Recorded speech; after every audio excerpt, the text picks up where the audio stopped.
A house is made of wood and stone, but only love can make a home. Welcome to the RepcoLite Home Improvement Show, helping you make your home into one you'll love even more. Here are your hosts, Dan Hansen and Betsy Thompson. Well, good morning, everybody. Good morning, Betsy. How are you doing today? I'm doing okay. How are you?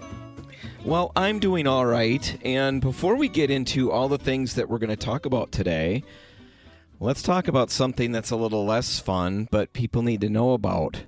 You've got an upcoming surgery that we have mentioned over the last little bit here, and now it turns out that that's actually coming up next week, right? Yes, it is this upcoming week on Thursday. We talked about it, I don't even know, a month ago, 2 months ago, before the whole COVID thing. And then that, of course, pushed it back, and now here we sit waiting. We sit waiting, and Betsy is going in for that on, just coming up next week, I guess. Let's just leave it there. And that means you're going to be gone for a while. Probably about a month.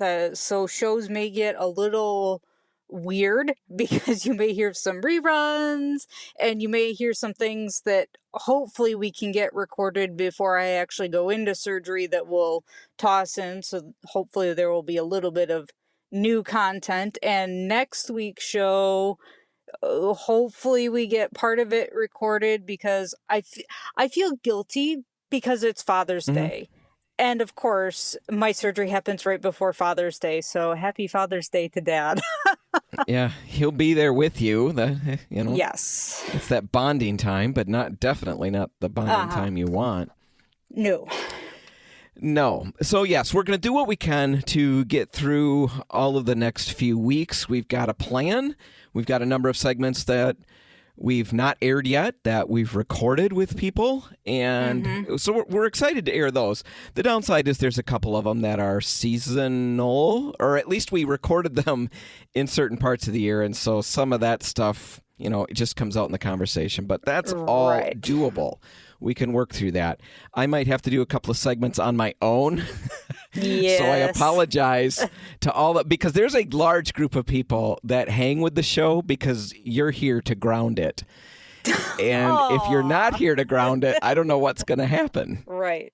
Anyway, before we move on to other things today, though, I know you don't like to talk about it, but it's an extensive surgery. Yeah. And there's a lot going on. And I really want to ask everybody out there to keep Betsy in your thoughts and prayers as she moves forward. It's scary, right? I mean, this is something you're literally, the words you use are you're terrified of this whole thing. Yes, it's a long surgery. It's a complicated one. There are things that can go wrong relatively easily because, they're doing it in a very small space and there's a lot happening in the area that they're doing it. So it is scary, but it's okay. I'll make it through.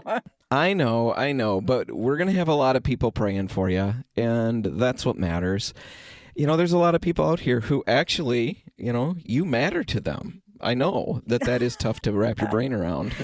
Yes, a little bit. No, I'm joking. I'm trying to keep it light because I know you don't like to talk about this, and I know it's maybe not even helpful for you, but people need to know. People do care. And what I want people to understand, or I hope everybody understands, and if you don't, I'm going to let you know that over the last, I don't even know how long, this has been going on for closing in on 2.5, 3-ish years, right, Betsy? This pain that you're dealing with and all of that. We're going on like 3.5 years now. Yeah. 3.5 years of what's built up to over the last 6 months, 8 months, year, excruciating pain that really doesn't go away. Right. Do I sum that up correctly for the most part? Yes. And yes, you have been on a number of medications, a lot of pain meds to try to minimize things. And I just have to say that you and I will talk before we'll record a segment. And you will, you let your guard down at that point. And you let me know, in the course of the conversation where you're at mentally. And you're struggling, right? I mean, sometimes it's fuzzy. Sometimes it's hard to keep your train of thought. Sometimes the pain is so bad. Right. And then we hit record, and I say, go. And good grief, you end up being still smarter than me. I listen because I do the editing, and I listen. And every week I think I've got the upper hand, Not that I want the upper hand, but I do feel like I was trying to describe this to somebody the other day where I said, I feel like I am starting the race half of the track ahead of you because I've got all my facilities functioning, my mental capacity is completely there. It's not dulled by medication or anything. I've got my A game here. So I'm way ahead of you. And then the gun goes off and I start running. And the next thing I know, there's a breeze and there goes Betsy. She's already lapped me and there I am. And I don't quite know that that's fair. So I don't know if you fake it in the beginning. I know you don't. I know what you put in to make this work and how hard that is to pull it off. And I just want to let you know and let everybody out there know that it's just been a Herculean task that you have taken on your shoulders over the last little bit, and you've nailed it. You know what? I grew up in the theater, doing theater, middle school, high school. I mean, that was a major part of my life. And I think that that's what happens. You turn the microphone on and it's like you've thrown me up on a stage in front of a bunch of people. And, I learned from those experiences. You pull it together and you make it happen. I mean, there aren't options. Right. See, and I've come from theater as well, but it's the theater of the drama queen. Right. And drama queens, we don't do that. We actually let the train wreck happen. Right. That's just part of what we do. Yeah. So, I don't know. Anyway, yes, you have soldiered on in a remarkable manner, and I'm glad you did. I'm thankful that you kept going, so thanks for doing that. And dang it, would you at least let me win one of these weeks and feel like the smart one by the end of the show? Maybe this week? Probably how not this about the week. weeks when I'm gone you can do that? Because then you'll be all on your own. So you're just fighting against yourself. Yes. Yeah, when you're not here, I can be the smart one. All right, before we get to the other topic, though, very quickly, because, yes, this is a horrible surgery, and yes, I encourage everybody out there to just keep her in your prayers, and I'll give you some updates as we go so that everybody knows how things went. But, Betsy, there was a light moment that happened, was it a couple weeks ago, last week, where you went in for some preliminary stuff, and they walked you through a very unique question that you had not anticipated, and you found it very funny. Yes. Now, understand that when you go to the doctor now, you sit there with a mask on, they sit there with a mask on. So, usually if you don't understand what someone is saying, you watch their mouth move and you kind of read lips. Well, you can't do that with the mask on. So I'm sitting there, and the lady has gone through all of the surgery stuff, the risks and everything that's going to happen. And she said, like, ever so flatly to me, do you want your rib? And I said, excuse me? And she said, do you want your rib? And I said, what did you just say? And she goes, do you want your rib back? And I said, what are you talking about? Because they are removing a rib. And she said, do you want the rib that we take out? Do you want it back? And I said, you can do that? It floored me. That is the last thing I anticipated. Think of all the things you can do with that. Scrimshaw, make a necklace. Yes, I did ask her. I said, so, okay, you give it back to me. Then what do I do with it? And she said, people frame them and they make jewelry out of them. And I'm sitting there going, you've got to be kidding me. And didn't she give you a little something to take home? I thought that was great. That was my favorite part of the whole story. Yeah, there's a whole sheet that you go home with on your rib preservation. So they tell you how to, they clean it off for you when they remove it and, sterilize it to some extent. But then they give you instructions to sterilize it even more, whiten it, and then how to coat it in a floor coating, like a floor polish or whatever, to keep the dust and dirt from sticking to it. I wonder where you're going to find a coating suitable for a rib. Gee, I have no idea. We'll go on RepcoLite.com and do that chat function. I hear good things about that. Oh, man. I'm going to do that while I'm sitting here bored out of my gourd. I'm going to chat with you guys and ask you how to preserve my rib. Yeah, we have a new helper on the chat, Peter. He worked in our 17th Street store. He's now helping us man that chat in anticipation of you being gone. So, yes, if the rib question comes through, I'm letting Peter take that one because I'll know what's going down with that. Anyway, Exactly. Betsy, this is the send-off show for a little bit. You'll be back, and Yes, you'll be I will. as good as new, maybe better than ever. But right now, we want to send you off at the end of the show with all our prayers and all of that. But this is your last episode for a little bit, so let's make it a good one, is. hey? I expect you sounds to good to me. really crank out the good stuff this week. Oh, I got my A game. All right, so with that said, what's next? Coming up after the break, we're going to talk about a product that you have to have if you have rust anywhere around your home. That's next. Stay tuned.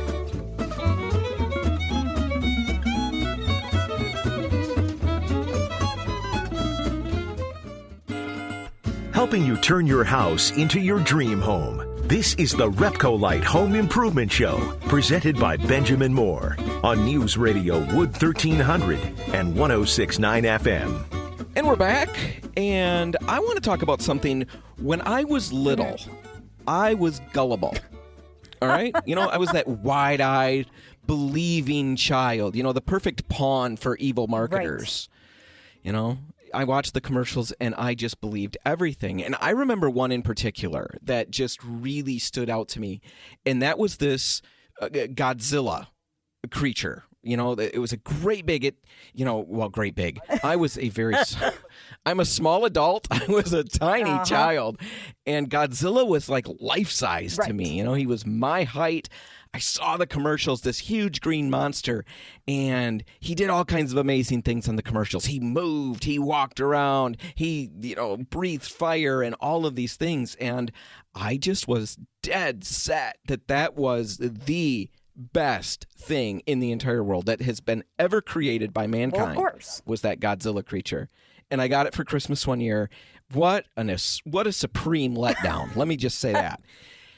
His arms moved, and that was it. He could shoot his hand, like there was a trigger that you push on his wrist, and his hand flies off. And I remember thinking, like a little rocket, and I thought, what's the point of that? Godzilla never shot his hand off. That was dumb. His legs didn't move. He just had wheels underneath him that would get snagged in the shag carpet that we had way back in the 70s when I was a young child. And the big thing, the breathing flame thing that on the commercials was so amazing. I knew he wouldn't breathe real flame, but I expected better than this little tab on the back of his head that when you pushed it, this little plastic tab rolled out of his mouth with flames painted on it. It was the dumbest thing of all time. And that soured me and embittered me. I became cynical and hardened. And ever since that Godzilla experience, I've questioned everything. And so when I run into a product, even now, I feel like I got to question all of these things. When ScuffX came out, Betsy? Oh, yeah. My Godzilla experience told me, doubt everything that they're telling you about ScuffX from Benjamin Moore. Now, in that instance, that one beat all of the promises, don't you think? Oh, absolutely. But I think it's human nature to kind of, as you get older, you kind of question, when something claims to be the best or the latest and greatest, you kind of sit there and go, is it really? Or are they just selling me a bill of goods? Right. But anyway, we've got this product, and I we've talked about it before, like Betsy said in the last segment, the must for rust. Yes. All right. It's meant to be something that you spray on rusty surfaces, and there's a chemical reaction that happens, and it just washes this rust away. Right. I've watched some videos about it. We've tested it. Yeah. And when we tested it on an old garden hoe and a shovel. Right? Yeah. And those things were really, really, really rusted. Years of neglect at my home. Right. And I tested it, and we took off, I would say, most of the rust. It did a nice job, but I had to soak it in the bucket overnight and all of those things. Right. All right. So I thought it worked quite well, enough to recommend. Right. But I started watching some more videos leading up to this segment, And the videos were like Godzilla all over again. I had flashbacks because they seemed too good to be true. Right. And then it hit me. Maybe I better try this on some other metal. You know, maybe something that hasn't been rusting since Vesuvius went off, you know? Yeah. And so I found some other metal that I've got that I had here near and around the studio that was rusted. Yeah. Some steel bars, some things like that. And I was literally blown away at how well this stuff worked. But first off, tell them how it works in the first place, Betsy, and then we'll get to some examples. Well, it's a rust remover, and it's also a rust inhibitor. So once it gets rid of the rust, it coats it and makes it so that it's rust-proof. Now, it's not rust-proof forever. You know, it's like up to a year that it has these inhibitors on it. Yes, up to. So that it could mean be less depending on the situation. Don't put too much stock in that part of it. Right. And you apply it, you can brush it, you can dip it, you can spray it on. And it's a water-based formula that dissolves the rust and oxidation through a chemical reaction. And then these little tiny rust-inhibiting crystals form on the surface, and that's what gives it the rust protection for up to 12 months. Right. It kind of gets this hazy white film on it, and you just leave it like that, and it stays protected. And that will stay protected to some extent depending on use and the metal itself and all of that. And like we said, it worked fine on the hoe and the shovel and things like that. But then I tested it on some steel bars and some other things like that. Just rusty. I've got photos. You have to look at the photos because I started testing it on everything that I could find, and I would spray it. The shovel had to be immersed overnight, but these other pieces that looked really bad were clean in 5 minutes. In fact, in one instance, I sprayed it with the must for rust. I sprayed this metal bar with must for rust, let it sit for a few minutes, came and checked on it, and I was blown away at how clean it looked. So I wiped it, the rest of the way clean. I didn't have to use a wire brush. I didn't have to use steel wool or anything, just a cotton rag. And the whole thing was clean. And so I sent you a picture of it, right? You remember that? Oh, yeah. Where half of it had huge scaly rust on it yet, and the other half was bare metal, right? Well, in the time that you and I went back and forth chatting about it in text, about how well it worked, I sprayed the rest of it, and 5 minutes later, the whole bar was clean. I was blown away. It worked so well and so fast. Right. I just think everybody needs to have a bottle of this stuff at home, unless you don't have metal at your house anywhere. Anything that rusts. Even on your car, you get little spots of rust every now and again, and it's just, kind of surface rust. That's when it works really fast, is when it's more rust that's on the surface, not the super deep pitted kind, but just that surface kind. Man, do you know what that does if you can just spray a little bit on there and, hey, look, it's gone? No kidding. Amazing stuff. You could use it on, like you mentioned, car, areas of that. I'm thinking about the gas flap, where you open it up to put gas in the car. Lawnmowers, iron and steel, aluminum and chrome, lawn tools, hand tools, anything. It will actually remove calcium deposits. I mean, there's all kinds of different things it will do. It'll dissolve lime, hard water stains on porcelain tile, fiberglass, glass. On and on and on and on and on. The must for rust. It's inexpensive, and it really works. And it's way better than that dumb plastic Godzilla.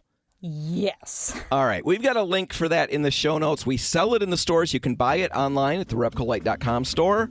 Check it out. Now, when we come back, it's time to dish out a number of great Father's Day gifts if you're looking for that last-minute idea. That's coming up next. Stay tuned.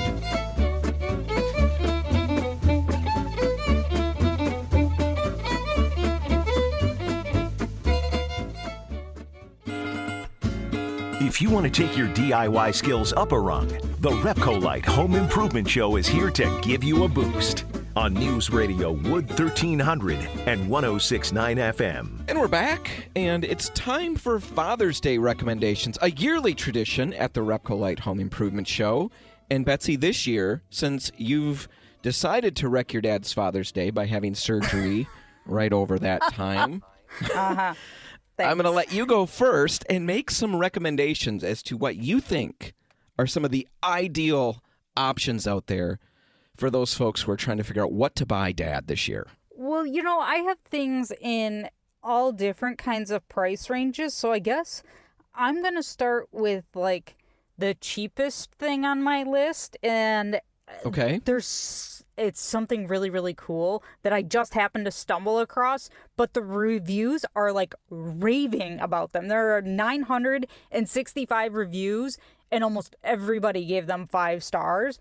They're flashlight gloves. So they're these gloves that go not over all of your fingers, but over your first finger and your thumb. And they have little LED flashlights. So as you're working in a small space or something, when you need to have light and you're holding it in your mouth and things like that, these little gloves, people said they looked so gimmicky, but then they tried them and they were phenomenal. People love them apparently, and they're less than $20. So the light is on your first finger and your thumb? Is that what you're saying? Yeah. Right. So you have like 4 little LEDs, if you're working with both of your hands up in a small space, like under a car or under the sink, your pointer finger, your first finger, and your thumb both have these little LED lights that shine off of the kind of the middle of your fingers. Wow. I would feel like Iron Man. Yeah, like a superhero. They're kind of like, they're kind of like superhero gloves. They're so cool, and people love them.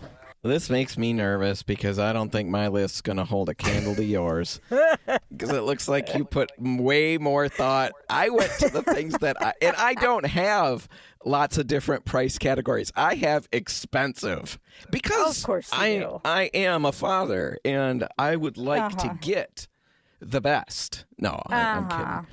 So what's on your list then? Well, I guess let's go to the cheapest thing that I've got on my list. Uh-huh.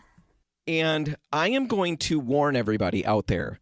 I saw this on Facebook, all right? So it was a little ad that scrolled around on Facebook, and it caught my interest. And as it is the thing with Facebook, the minute you look at something for more than a few seconds, whatever algorithm is out there, it logs it. And now I see this everywhere. Everywhere I go, I see the ads. And the ads, I would say, they're not bad. Mm-hmm. But they are slightly not family friendly when I really paid attention to what was going on. Okay. I'm not going to say more than that. Okay? It has nothing to do with the product except that the guy using the product is wearing a chef's apron and the apron has some questionable things written on it. Okay. I do not endorse those questionable items. They're still very clean, but they could be taken in a bad way. Okay. I endorse those things not at all. But the product itself was called the Grill Rescue Cleaning Brush. And you might not want to look for it on Facebook, or you will never have another thing but that on your Facebook, wall or whatever it is. Right. But anyway, it's called the Grill Rescue Grill Cleaning Brush. And what it is a special pad that's fire retardant on this, handle, this plastic handle thing they show it getting driven over by cars, so it's really durable. This thing is fire retardant, and it's a pad that you basically heat your grill up. You dip the pad in a bucket of water to clean it, and then you start scrubbing the grill. And there's this instant reaction where you get all this steam that just steams through everything. And the thing that I like about it, it's not inexpensive either. I think it's around $50 or so. Okay. So it's pricey. But the thing that made me think about that is last year I was cleaning my grill, and I used a wire brush, and I noticed all these wire bristles left behind on the grill. And I thought I got them off. And then later I found a couple of them in the hamburgers that I grilled. And it made me start to think that's potentially really dangerous. And that's the whole point behind this. There are no bristles to it. It's a pad that can be replaced. They say the pads will last up to 100 cleanings. Wow. When it's done, you throw it when you're done cleaning, you can throw it in the dishwasher. It's dishwasher safe. It'll clean up. But yeah, it cuts through all the grease and all the junk, and there's not a single bristle to worry about. So the Grill Rescue Grill Cleaning Brush, at least it's something to look at. Just be prepared. It's a PG-13 kind of a commercial. And that's not why I liked it. Right. What's your next thing? Well, playing off what you were just talking about, I do actually have a grill on my list of things. Now, it's my expensive item on the list, but since you were just talking about grills, I might as well talk about this. It's Absolutely. It's the Coleman Road Trip Grill, and it's a little compact thing that will fold down, and you can wheel it wherever you need it. But I'm thinking, my parents are empty nesters, and so it's just the two of them. Why heat up this giant grill for just 2 of them. So this is really small. And the other great thing about it is you can take off, it has the grill grates, but they're separated. So you can use the grill grate on just half of this little grill, and then you can put a griddle on the other side, or you can good grief, Betsy. What? Blast you. If this wasn't your last episode for a while, talk then about your what? griddle.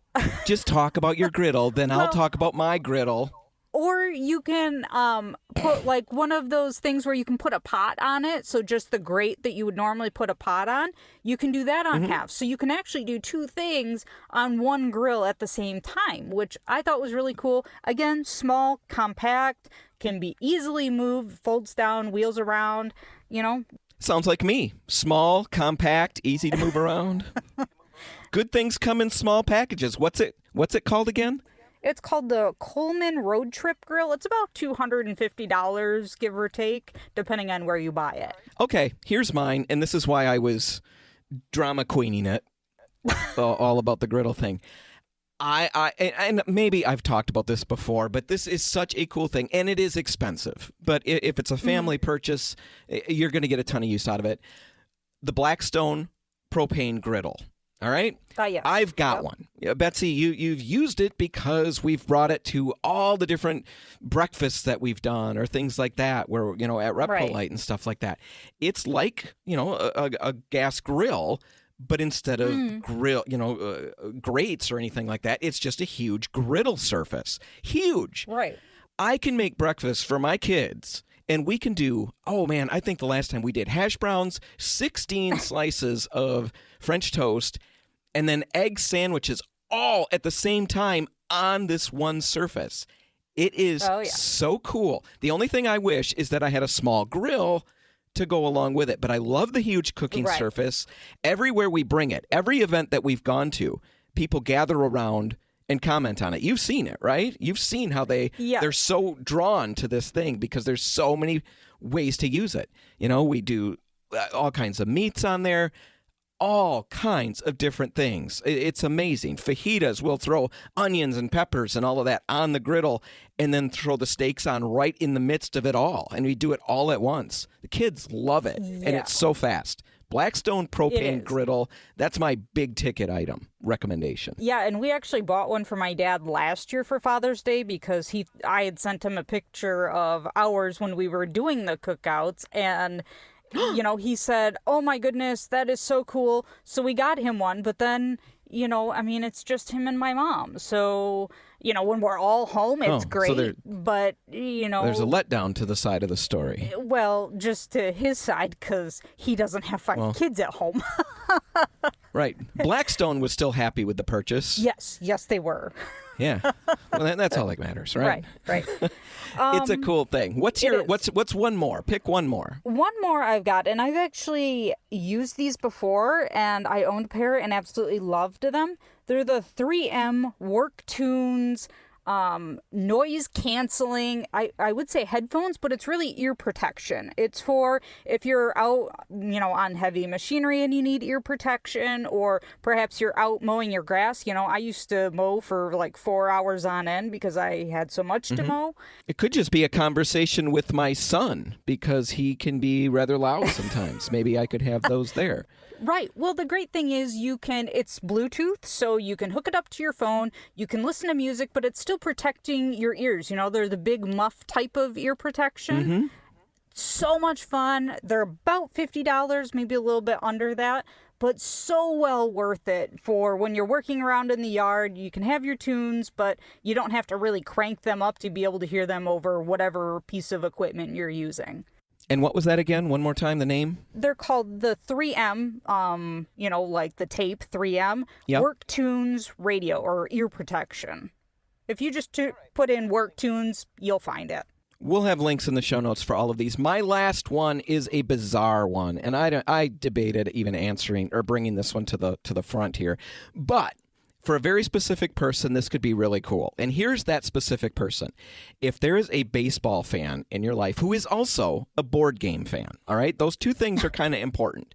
You've got to be a baseball fan. You've got to be a board game fan. But there is a simple game that can be very complicated. It depends on how you want to play the rules. It's called Strat-O-Matic Baseball. Strat-O-Matic Baseball. It's super old.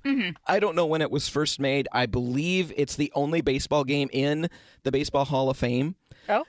But there is no flash to this game at all. There are no pictures of people. It's just cards with names and numbers on it.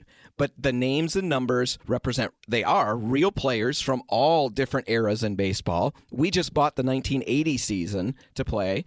So we get all the teams from the 1980 season, all the players from the 1980 season, and all of the cards.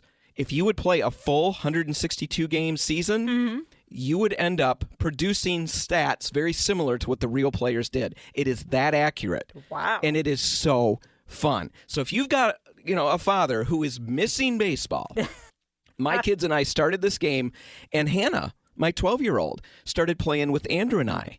And the games take about 20 minutes to play through at the table. Yep. So really fast. You get a full 9 innings of baseball, and you make all the decisions. Am I going to steal? Am I going to do this? Am I going to do that? Right.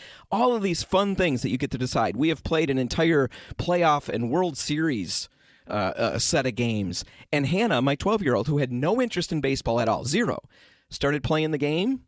She picked it up really fast, so she ends up running all of the cards for us, and I just sit there. I don't really have a purpose anymore. But she plays, and from that point on, that's been, we started that about a month ago. The last month, she has spent every single day at home now going off with Andrew to baseball fields to actually play real baseball. They're hitting the ball, they're throwing back and forth. She has become a fan just because of this, so... Wow. It's got to be for the right person, right. But it is a super fun game. Strat-O-Matic Baseball. At least check it out. Absolutely. What's next, Betsy? Coming up after a very quick break, we are going to, we promised last week that we would talk about this, so of course we always keep our promises. We're going to talk about some of the cool things that you can build on your deck, to help make it more suitable for what you need. That's after a break. Stay tuned.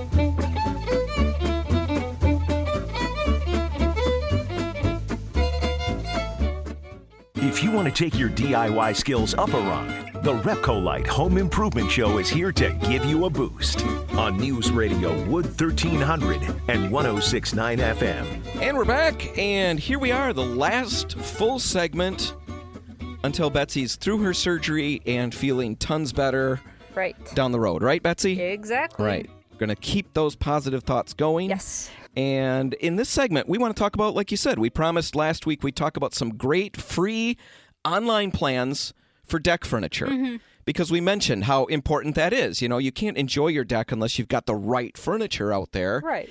And sometimes that feels like, well, who's got the money to sink into all of that stuff? Because it can add up fast. Right. Well, we started looking around and we found all kinds of really cool plans, simple plans, things that you can build even if you don't have a huge experience in woodworking. And you can create great furniture for your deck or for your outdoors for very little money and with very little skill. So we thought we'd point out some of those. We'll have links in the show notes to all of these plans plus some. But Betsy, this is all about you today, right? Isn't that how it works? Sure it is. That's me. That's me having less responsibility is really all that is. Yeah, I can tell. What do you want to start with? You just run the show the rest of the way. Well, I know that you really want to talk about this furniture, but I really want to talk about, I shared it with you, what I thought was the coolest thing I had ever seen, especially if you are someone who doesn't have a yard or very little amount of yard, like grass and things like that. I found these plans for what they call a grass bed. And basically, you build a platform bed, and then you put dirt in it, and you put sod on top of it so that you have a place where you can lay in the grass. And you said your sister has this exact scenario, right? Her place doesn't have a yard at all. Right. Right. There is no yard in the back fenced-in area. It's all like gravel and stones and things like that. So this would be absolutely perfect for her. I mean, it looks cool. It looks like just this giant patch of grass, and in the picture, they have some pillows on it. So you can literally just go out in your backyard and lay on your bed of grass. So you would have to mow it, right? You'd have to put a little mower up there? How that, maybe you can get one of those little ones that automatically does it. You know, those little automatic ones? Because, it doesn't have to go very far. I guess that's for people who just roll in cash all the time. I'm going to buy a robot lawnmower for my yard bed or whatever that is. But yeah. Or you can go get one of those old-fashioned kind that, those push mowers. There you go. Right. That's for the poor folk among us, like me. Right, exactly. Or I'll just get a goat. Maybe I'll just get a goat. Yes. Put the goat up on the bed. Mm-hmm. Right? He can chew that grass down. Yeah. It is really cool. That was really cool. And again, that was another one of those moments where I thought I had some really good ideas that I found. And you told me that one. And I thought, man, that is what I was looking for. Something so out there, so different that it's worth talking about. It is practical. Now, all right, let's talk about a couple other ones that we've got links to. First off, I found a couple of really simple George Nelson styled slat benches. Yeah. Betsy, tell us about George Nelson styled benches a minute. Well, didn't you make one of those for our designer event? Oh, that's right. I did. And how well did I do in doing that? Oh, you actually did very well. And it looks exactly like the thing that you can go to the store and buy. I was quite impressed, actually. Yeah.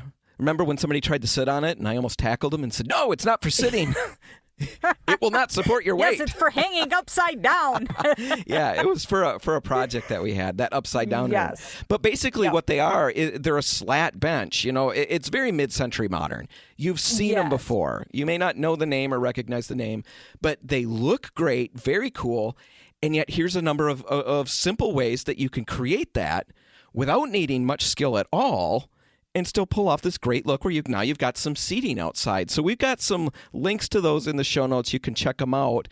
And if you're looking for benches, that's the way to go. Another bench that I thought was really cool and I want to highlight, because those George Nelson ones that we just mentioned don't have backers to them. They're just a bench. That's it. Yep.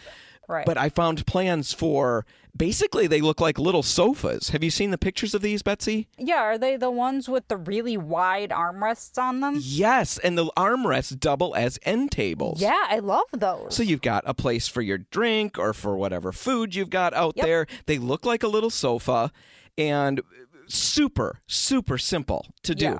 The wood required is so basic and so straightforward. The skills needed are so basic. Even the tools needed.